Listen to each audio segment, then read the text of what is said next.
Two prominent progressive lawmakers came to Las Vegas to speak out against the policies President Trump has enacted since taking office. How are we doing, Las Vegas? Are you ready to fight? That is Democratic Representative Alexandria Ocasio-Cortez of New York greeting a large crowd of supporters at the Craig Ranch Amphitheater in North Las Vegas. She and Vermont Independent Senator Bernie Sanders will visit 3 western states over the next few days on their Fighting Oligarchy tour. Both lawmakers spoke out against President Trump's immigration and budget policies, and they warned of the shift of power to the very wealthy. Sanders told the crowd it cannot go unchecked.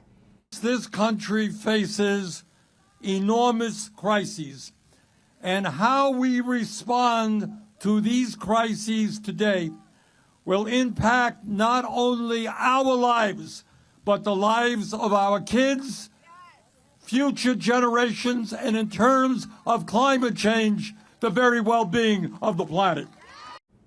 Sanders has long been a progressive voice in Washington. He's mounted 2 unsuccessful bids for president.